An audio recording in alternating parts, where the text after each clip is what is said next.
Assalamu alaikum, family. Welcome to the Sajdah channel. We are live and we're talking this morning about capitalism. So, look, grab your thinking cap. It's going to be a nerdy show today. And we'll be right back. Be a friend, tell a friend. We'll see you in a few.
O Allah, guide me among those whom Thou hast guided aright, and preserve me among those whom Thou hast preserved, and befriend me among those whom Thou hast befriended.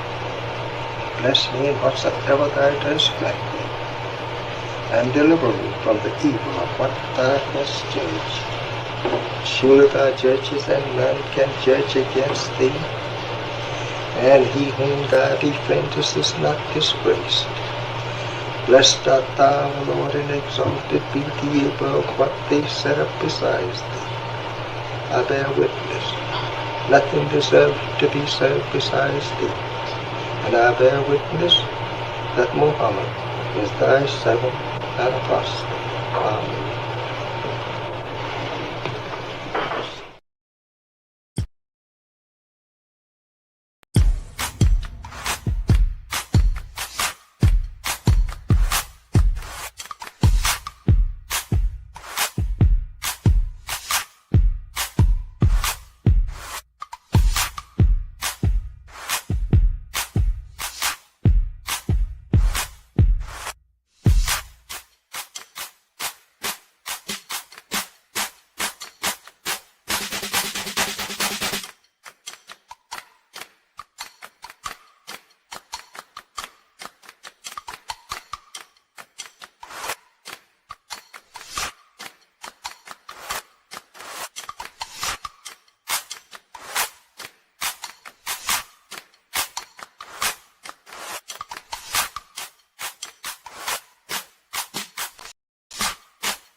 Assalamu alaikum, family. Welcome to the Sajdah channel. We are going to be talking this morning about capitalism. And here's why I wanted to talk about that, because it's just so much going on out here in the lexicon, if you will, about finances, about the market, about market manipulation. Financial heists that are going on and different things like that. So I just wanted to share that, okay? And just say, you know what, let's twist this a little bit. Let's pivot. That's what I'm looking for. And look at it differently. One of the things we've been doing a lot here in Chicago, and I know in a lot of the Black economic communities around the country, is really focusing on our Black dollar, okay? Figuring out how we can get our dollar to circulate more, how to rebuild our business corridors. We've been working on that. I'm on a couple of groups where we're talking about our business corridors in Chicago and just really actively supporting Black businesses. We got the Black Taste of Chicago coming up because y'all know us, Black folks, we like to eat. And we have good food. So people love coming to our community and to our restaurants to taste our cuisine. And our cuisine is eclectic. Let me let y'all know that. A lot of times people think that Black people are a monolith, and we are not all the same. We are so diverse. We're as diverse as our colors, if not more. And so there's so many aspects of our community that are investment worthy, that are untapped, that, trust me, you don't know anything about. And plus, a lot of us don't know anything about a lot of our other about the other cultural aspects of our community. So it's a time to explore. We're going to be doing that at the Taste of Black Chicago, and it is really a true taste of Chicago, taste of Black Chicago. We're going to be tasting a lot of the culture, from house music and martial arts to stepping to footworking. We're going to be tasting a lot of the cuisines, the various cuisines from around the African diaspora right there. Beverages. We're going to have beverage lounges. We're going to have dessert lounges. We got some government services coming in. We've got a stage. We've got some good farmers market stuff happening. So we want to continue this, and you're going to see this happening all over the city of Chicago this summer. And I encourage you to support. There's a big event going on this weekend on 75th and King Drive. We're working to bring back these corridors and bring the economy back into our community. Okay. I don't know about y'all, but I love living in the city and having things to do. And so we want to make it fun. We want to make it safe. And it's time to explore. So as we're working to build our communities, build our economy, I think it's important that we begin to understand some of the basics of capitalism. I know a lot of us, if we did take an economics class, we didn't pay attention because it probably made it so crazy. And if we did pay attention, we don't remember it. And then some of us have never taken an economics class. The extent of our economic understanding is what we've seen happening in the neighborhood and what we see happening on our job. Today is an opportunity for us to explore and open up and learn a little bit more about how we can build the economics of our community. And I also want us to understand, let me tell you how we're going to do this. I want us to understand the history of the American economy and the primary contributors that have helped America take capitalism to another level, but which is also impacting what is happening here today. So we're going to talk about what is capitalism. I'm going to show you all a short video. I'm not going to bore y'all with my voice the entire time. It's going to be a short video. I want you to look at this as a class. This is one of our nerdy shows. You're not going to just be able to sit back and be lazy. Pay attention, listen, and look at how you as an individual can contribute to the development of our community. One thing that's really important for us to remember, and I'll go back to the outline. I think I've talked about this, and I've done these economic shows throughout the years. Okay. I did a show, I think last year, where we explored how economics as a subject matter, if you will, as a body of knowledge, has been portrayed as if it is a science and placed on par with biology or chemistry. So some people think that economics is to business what biology is to medicine. And it's not true. Okay. And so you can go back and search through here. Matter of fact, what I'll do is I'll do some replays of all the economic shows. I did a series when I was on radio in DC on the economy. So I've been trying to teach about this. And even if you book me for a session, I'm going to teach you a little bit about the economy as well. The dollar in the Arab community circulates 46 days. That is phenomenal. And probably around the world, it circulates even longer because the Arabs have been empire building for centuries. And so the idea of empire building is in the DNA and what they do. And it's even in how they even spread their religious practices. So, and I say that as a Muslim, but empire building is embedded in Islam, just like nation building should be embedded in our Black consciousness and in our Black culture. The Honorable Elijah Muhammad taught us to get up and do something for ourselves. He taught us to focus on the needs of the people. You can go here and check out my series on the accomplishments of the Muslims. Then here's the other piece. 46 days in the Arab community. They don't all look alike. They're not all the same color. They don't all agree the same. But 46 days, 19 days in the Jewish community. And there's diversity there as well. 6 hours in the Black community. So let's do our part.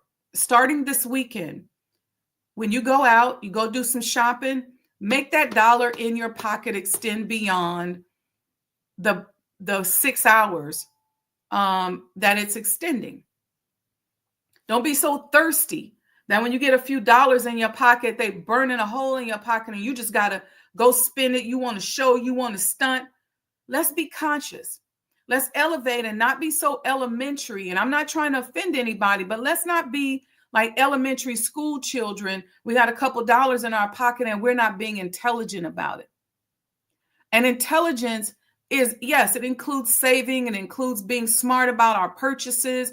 It includes, and I'm going to tell you something, because we know that our emotional intelligence and our money psychology has been severely impacted as a people because we've gone so long without, or a lot of us have just never seen healthy, proper handling of money. If you're getting ready to make a big purchase like a house or a car, take somebody with you so that you can balance that thing out. Because a lot of times we get emotional and be like, YOLO. But you'd be surprised. Just by going to a Black restaurant and going out to dinner, let's say you got a group. Let's say you got 10 people and y'all say, as a family, hey, we can go to breakfast. Instead of going down the street to IHOP or Cracker Barrel or one of these other big box places, find a Black restaurant and go patronize them. If you can't find a Black restaurant, find a small business restaurant. Go patronize them.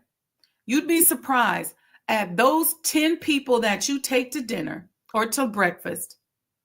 You might pay their salaries for the day. It means a lot to us as small business people. A lot of us as, as small business people, we get caught up on the big dollars. We want somebody to give us 20,000, 10,000, 50,000, 100,000. And that's fine. But guess what? There's small businesses just down the street from you that you spending $1,000 can make a difference as to whether or not they can keep their doors open. Okay? Making a donation of $500 can pay a salary. All right? So anyway, this weekend, when you're spending money, if you have these events in your neighborhood where there's places where you can go and buy Black by going to a festival, a farmer's market, go there. It requires us to not be lazy. You may have to drive a couple extra exits.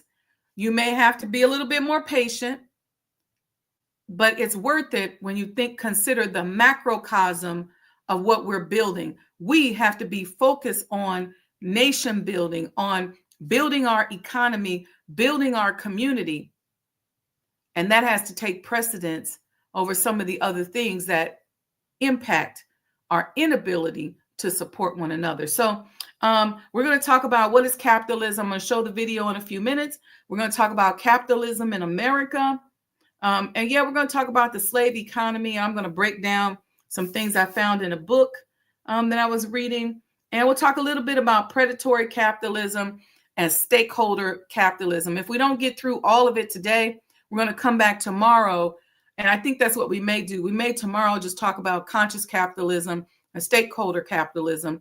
Give you guys time to study up and dive into it. But this is about understanding the basics of nation building. And I encourage each and every one of you to check out my series on the accomplishments of the Muslims, where we break down the economic model that was given to us by the Honorable Elijah Muhammad and the industries that he focused on, that when he built the economic empire in the 60s, 50s, 60s, and 70s, right from the Elijah Muhammad House Museum at 4847 South Woodlawn Avenue.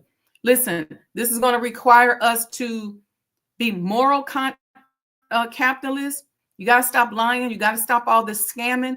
It don't make sense anyway. They got technology out here. You're going to get busted. Let me tell you, you know how many companies sit up and just wait for you to do something shady? They will go into business with you, monitor you, wait for you to do something shady, put you in the press, and then that way they can take your business, take your market. Look, business warfare is real. So we got to be clear on how to play the game. Okay, I'm going to stop talking. I'm going to get us into this capitalism video here, and I want you guys to just pay attention and learn. This is not for lazy watching. You got to really pay attention. Okay? All right. See you in a few. Do you have any idea how capitalism has completely changed the world? Then let's find out how it's a part of our everyday life. Hey guys, welcome back to another informative video by our channel. Today, we will be showing you how capitalism works. But before we make you a more knowledgeable person, you know you have to do it. So subscribe to our economics YouTube channel and hit the bell icon, as I'm sure you don't want to miss out on any of our videos. Now, let's get to it. Why not start with the basics? Let's start with what the term capitalism actually stands for. It's not as complicated as it sounds. Capitalism can be described as the business system in which a country's trade, industry, and profits are managed by private corporations, instead of by people whose time and labor powers those companies. The United States and many other countries around the world are termed capitalist countries. But why? Younger Americans particularly are doubting long-held assumptions about the way our economy operates. With climate change being picturized as a grave threat to our future, millions living below the poverty line, the economic and social blows of the coronavirus pandemic and unemployment wave still reflecting, and the richest 1% banking ever more wealth, Gen Z and millennials say they've grown frequently disillusioned with capitalism. But it's necessary to examine what capitalism entails and the arguments for and against it, so you can make your own decisions about the world you'd like to live in. To understand how it works, we need to know where capitalism comes from. The foundations of capitalism stretch back to the 16th century, when the British systems of authority considerably collapsed after the Black Death. This virulent plague killed off up to 60% of Europe's entire population. A newly set class of merchants began to trade with international countries. This newfound demand for exports wreck local economies and begin to control the overall production and pricing of goods. It also directed to the extent of colonialism, slavery, and imperialism. What added to this was the death of feudalism. This system is often seen as confining, that kept poor people connected to their master's land, which they worked in exchange for a place to live and military assurance. Also, it left rural British laborers with no homes and no work, which finally funneled them away from the countryside and into urban centers.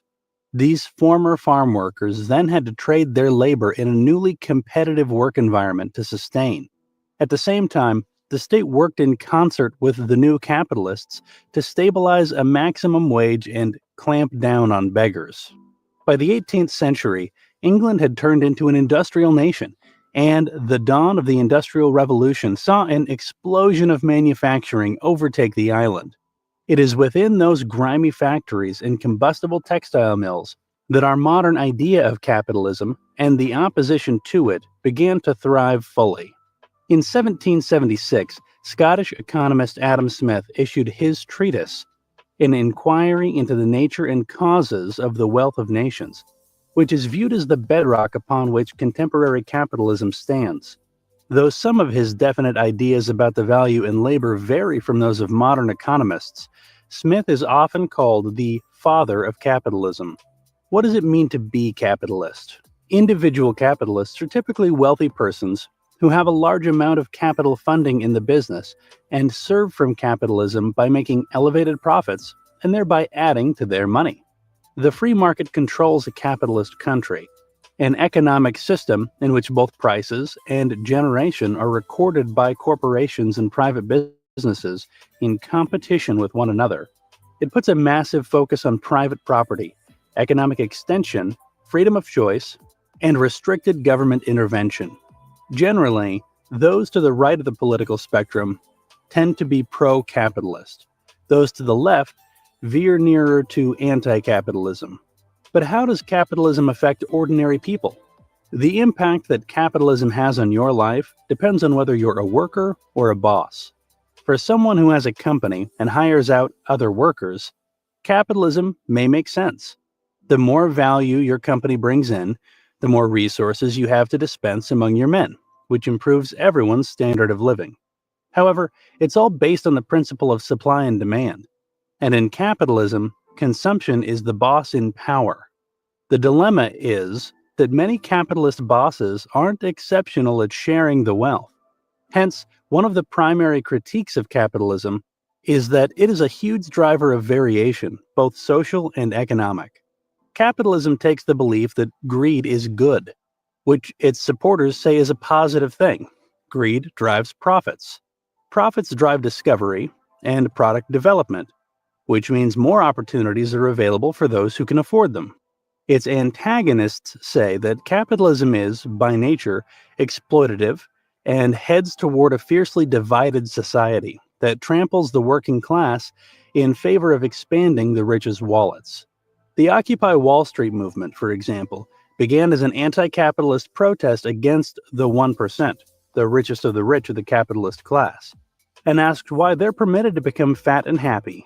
In comparison, 20% of all American kids experience poverty. Fact check. In 1820, 94% of the world's population was living in extreme poverty. By 2015, only 9.6% of the world's population was living in extreme poverty. In the past 250 years, there has been an unprecedented rise in global living standards.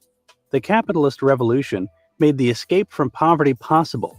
It brought about advances in technology, increasing specialization, and massive increases in productive assets.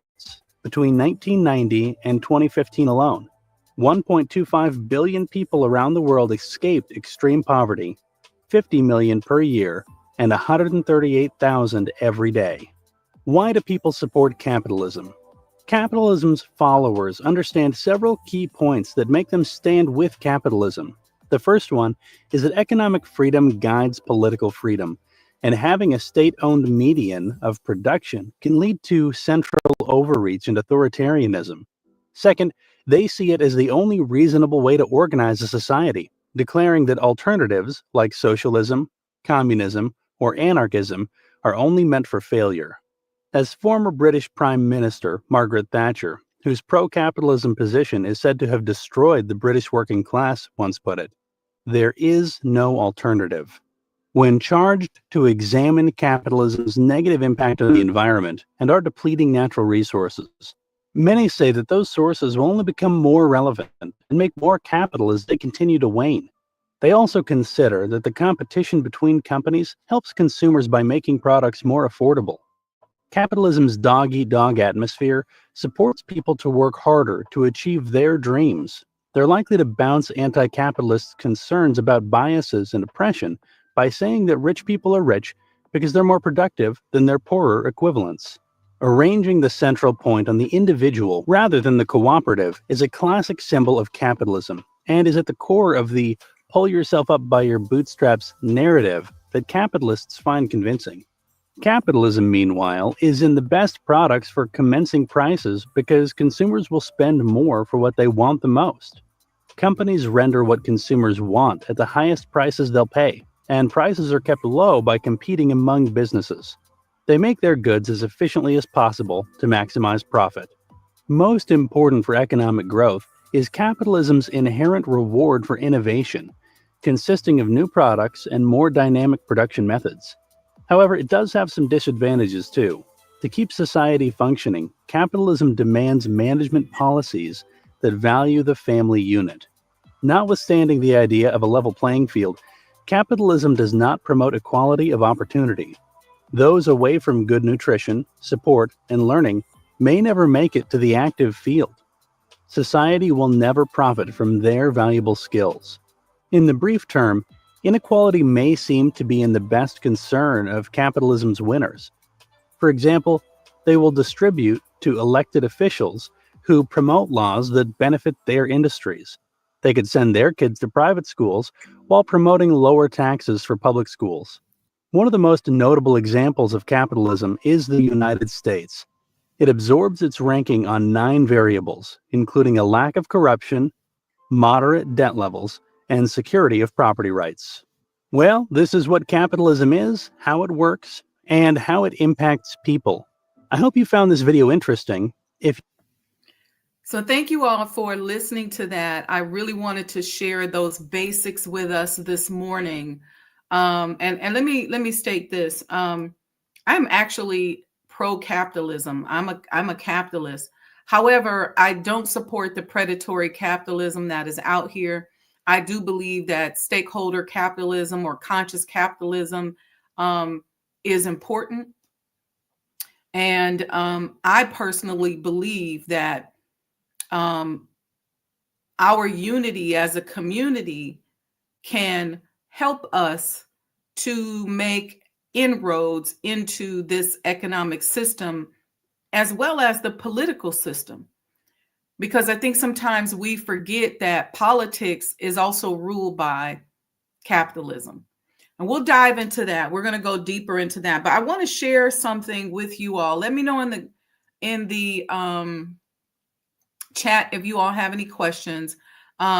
Check out my shows that I've done on conscious capitalism. I'm doing another one tomorrow. We're going to be talking about conscious capitalism and stakeholder capitalism. Just so that we have this kind of thing in mind as we are refocusing our money psychology on nation building. I'm also relaunching my money psychology coaching system. I'm working on a money psychology assessment that you'll be able to take. And then you'll be able to go in. You'll get a great discount on booking some sessions with me because I really, really want us to educate. And I think it's going to require us as individuals to navigate through the trauma and to just become more focused, more Black conscious focused. So with that, let me tell you about this other book that I've been reading. It's called Plantation Goods.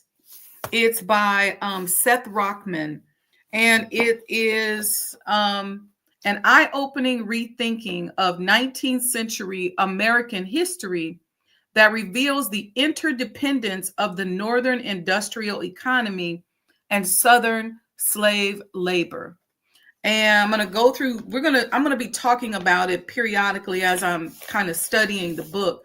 The first intro and first chapter of it was just really emotional for me to get through.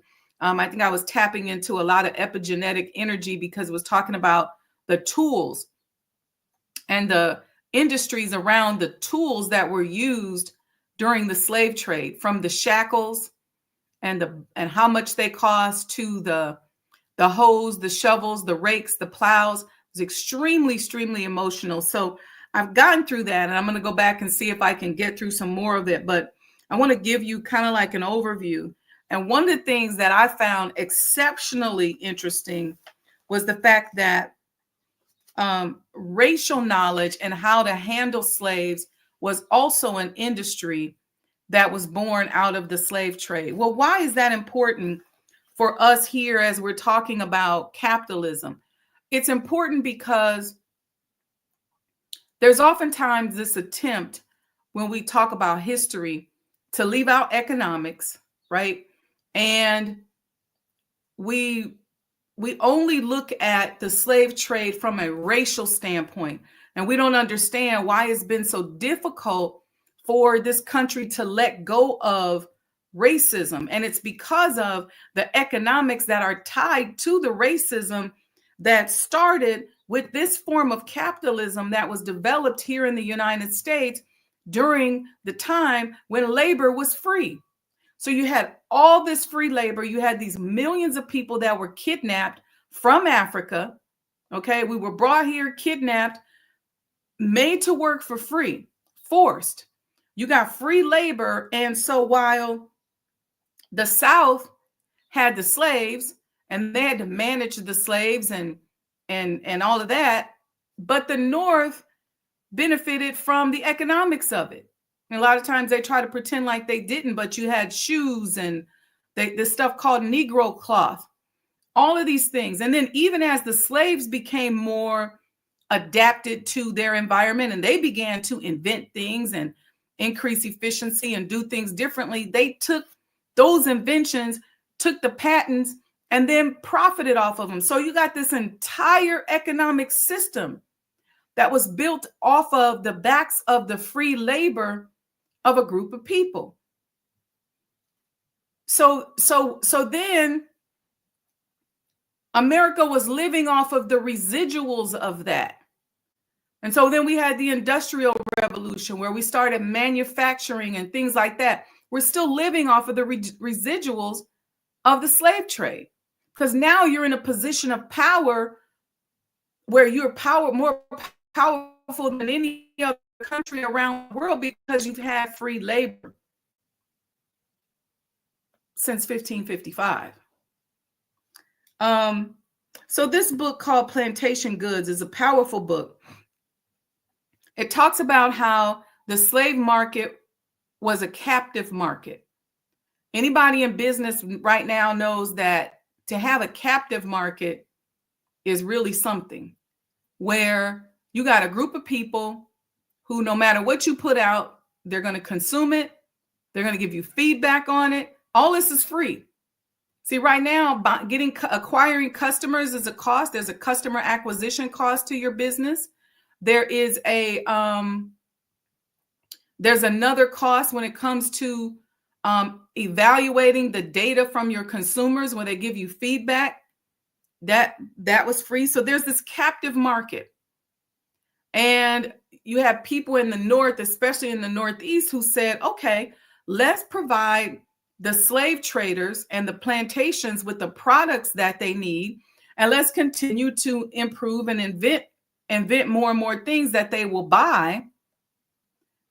And then it became, the Southern slave owners were very competitive with one another. This is where we get this from, where if they saw another plantation owner that had certain types of shoes for their slaves, then of course the salesperson is going, hey, it's going to improve productivity, put them in these leather shoes. And because if you got them out here barefoot, they can have injuries and things like that. And they can't work in the cold and they slipping and sliding. So here go these leather shoes. And so the next plantation owner down the road would drive past that plantation and say, hey, look at them shoes.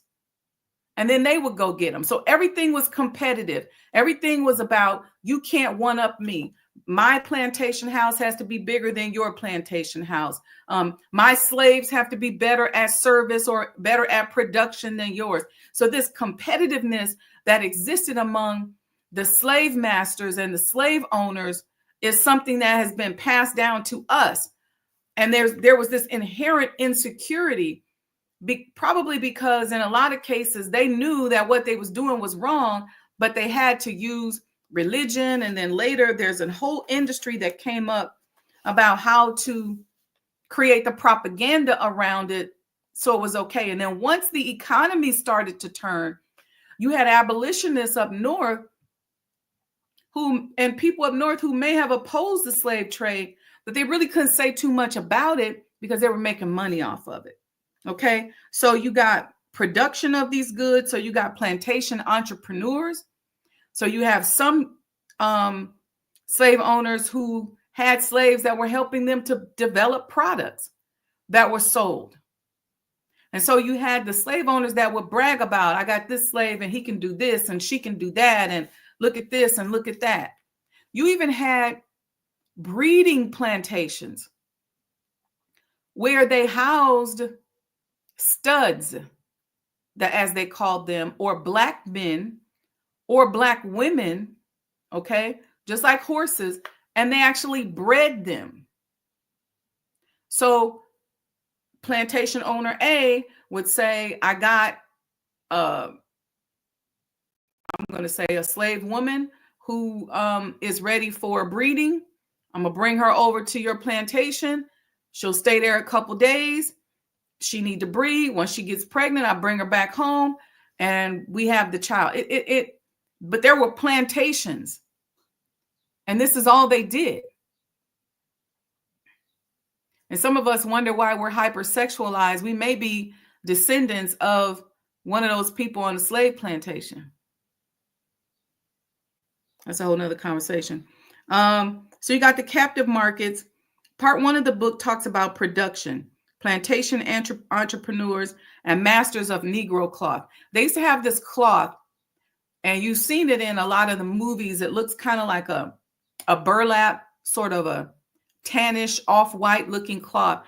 And some of the enslaved people said that it felt like there was little needles going into your body, that it was very uncomfortable, very scratchy to your skin, but it was called Negro cloth. And it was manufactured in the Northeast and then sold into the South. So oftentimes when they brought slaves over from Africa, depending on the transport process, you know, they would be wearing whatever they were wearing when they were kidnapped. In a lot of cases, they stripped them and had them in the bottoms of the boat naked. This is how our people had to travel here against their will. And when they got to Virginia, Maryland, which was also an economic system, so guess what?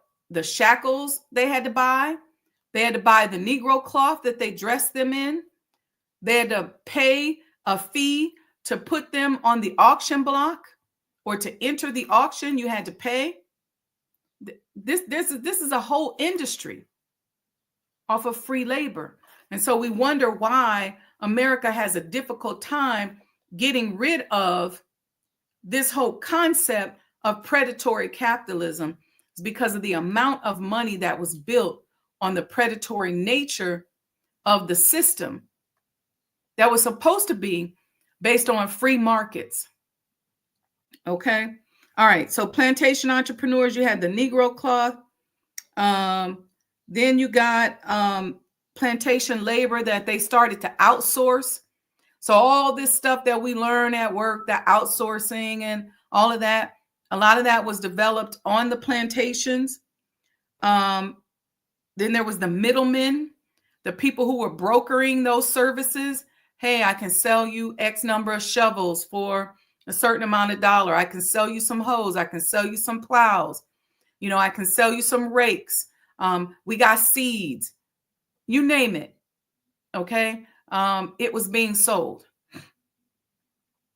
Then they started to, what they call racial knowledge, they started to sell them. It was during this time that the whole Willie Lynch concept was developed. Propaganda was developed. Like, how do you advertise when you have a slave for sale? What was the standard advertising?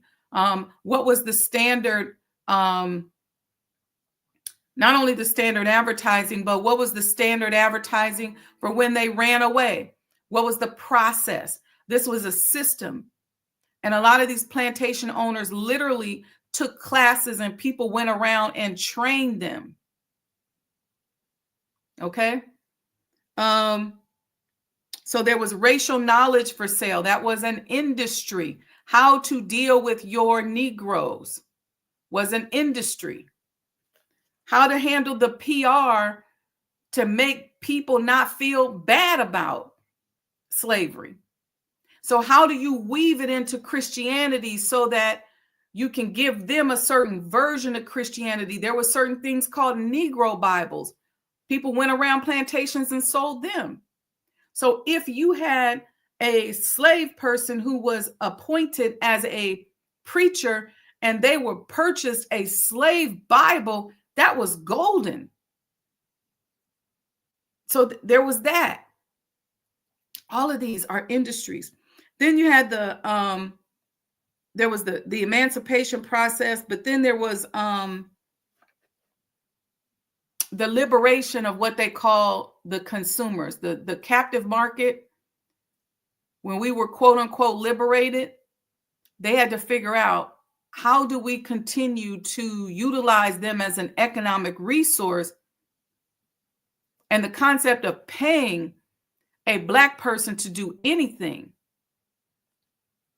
was a difficult subject for America, same thing in Britain, to accept. That's why we went into the whole Jim Crow sharecropping thing. And that was terrible.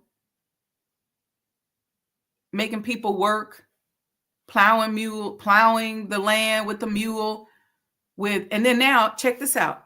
Because the equipment, the hoes, the plows, all of that stuff, the mules have become part of the capitalist system, those things cost money. So oftentimes when the slaves remained on the plantation, remember, the plantation owners started to lose money. A lot of them weren't rich anymore. They had squandered a lot of their money. There was all this competition between slave owners and things like that out here. So just small pieces of equipment cost money. So that small Black farmer may not have been able to afford the new fancy plows that came out, or the cotton gin that was picking and manufacturing cotton. See, in the South, they picked the cotton, but in the North, they manufactured it. They picked and grew the sugar cane in the South, but where was it manufactured? Who distributed the byproducts of it? Who supplied the industries? Did you know that the axe was one of the primary tools for frontiersmen, if you will, during that time? See, we look around and we don't see any trees, and it's just grass. But imagine at that point, there were trees, there was grass. You had to cut that stuff down. So you had companies in New England, and especially like around Rhode Island area, that were making axes. Now, granted, the axe has been around for, I think, 1.5 million years. There were rock axes, but then that metal axe,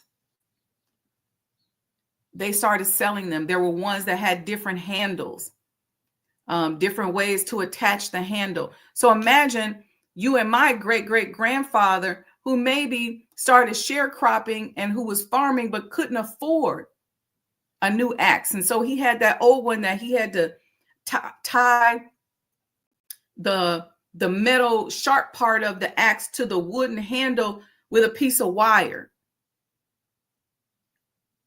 But they were making them, they were selling them. And so that was a big thing, to own a machete or an axe, so that as you're creating your camps and walking around, you could cut down trees and get rid of weeds and things like that. There weren't lawnmowers. See, we don't think about that. When the reason why it was so difficult to enslave what they call the Native American or the indigenous people is because they knew the lay of the land. They knew the terrain. This part of the world that we live in, there was prairie land, trees and rock formations everywhere. That all had to be cut out and developed so you could plant, so you could build a house. This is all very interesting. All of these were industries. And for all of these years, this free labor provided all of this opportunity for this country to grow and develop in what now is fast becoming, at that time, a capitalist world. And so that's why America became so rooted in predatory capitalism, and why it's difficult for her to let go of it, because she became a powerhouse using predatory capitalism. She became the greatest and most powerful country in the world because she had free labor. She had people working for free. And then over time, throughout the world, they started doing the things with the cheap labor and all of that. But we're going to dig deeper in this book as I go deeper into it. Tomorrow, I've covered this book before. This book called Conscious Capitalism, written by John Mackey, who at the time was the CEO of Whole Foods, and Raj Sisodia. It basically is their take on stakeholder capitalism. If you remember that, if you took an econ class, stakeholder capitalism, which is what we talk about, meaning that versus predatory capitalism, right? Predatory capitalism has certain interdependencies, means that somebody has to be on top. It also means that profits are king, so you profit no matter what, even if you're hurting somebody, even if it's inhumane practices. Conscious capitalism or stakeholder capitalism is saying there is more to consider as you're building and developing your businesses. And we covered this a lot in the accomplishments of the Muslims. I'm keep referring you back to that series, which is right here on my YouTube channel, because you got to check it out. Because the Honorable Elijah Muhammad taught us a very exquisite form of moral and stakeholder capitalism that focused us on the needs of the people and created more stakeholders than just profits.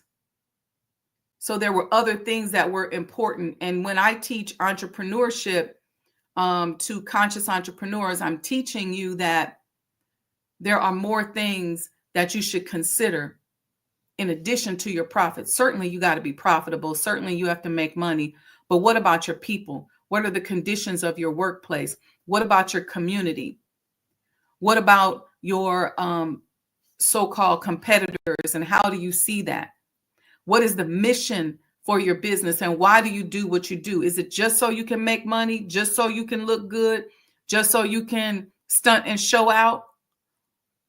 Or do you have a mission that is bigger than yourself? So we'll be talking about that. We're going to table our discussion on stakeholder and conscious capitalism to tomorrow morning. Thank you for those of you who have tuned in. We got an event coming up. It's called Black Opera in White. Stay close to the Sajdah House pages, because we're going to tell you all about that. The challenge is we only got 50 seats available. That's it. It's called Black Opera in White. It's a musical journey of Blackness. When I tell you you don't want to miss this, when I tell you don't want to miss this, a musical operatic journey through Blackness held inside of the Elijah Muhammad House Museum, also known as Sajdah House. Listen, you can't make this stuff up. It don't get no better than that. So make sure you support. Go to Cash App, Sajdah Enterprises. Support the movement. Support what we're working on. Support a Black business. You can Zelle Wendy100m@gmail.com. But we need your continued support. So make a donation. Some of these events should be $100 a person. But we, through the benefit of sponsorships, we're able to bring these things to you at an affordable rate. All right, family. I love you all. Thank you very much. Remember, it's not personal. It's vibrational. Get your vibration in order. How do you do that? With your thoughts. What are you thinking about? Stop being negative about people. Stop. Listen, all of that. Get your vibration together. Get your vibration together. That's all I got to say. All right. Sandra D, thank you for tuning in. I see you, sis. Yes, happy Friday. She says she'll catch up on the replay. Yes. Thank you, Nana Kose Ventures, who said he is learning so much today. Thank you. Thank you. Thank you, those of you in the chat. Let's see. Let me go up. Let me see what we got here. Regional Sky Girl is jumping in. She says she's in the crew room. Welcome, welcome, sis. Mom is here. Happy Friday, Mom. Thank you. Thank you. All right. I see y'all commenting. Okay. Thank you, family. Support the channel. I'm going to be rolling out the money psychology assessment soon. And so I hope you all, oh, it's okay, Mom. I hope you all take the money psychology assessment and start working through your blind spots. So stay tuned for that. I'll have a little video coming out, and there'll be a link on the social media pages and on my website where you can just click, take the assessment, and figure out where you are and what's impacting you and your ability to control your money, manifest money, make money, the trauma you have around money, you name it. All right. And so we need your continued support, and we really appreciate it. All right. So check out this video. If you don't have your commemorative Elijah coin, we are so near completion. Once we complete the construction, then we're going to be going into our events that are membership driven, and you're going to want to make sure you got your membership coin. Okay. Love you all, family. I'm out of here. Peace and blessings. The Honorable Elijah Muhammad, who in my judgment is the master historian, taught us that of all our studies, history is the most attractive, and it is best qualified to reward the researcher. History is most attractive. Why should history be most attractive? Because history is the recorded time of the human family in its struggle to overcome obstacles. There is no life that is without struggle. The Holy Quran teaches us that man, meaning man and woman, is made to face difficulties.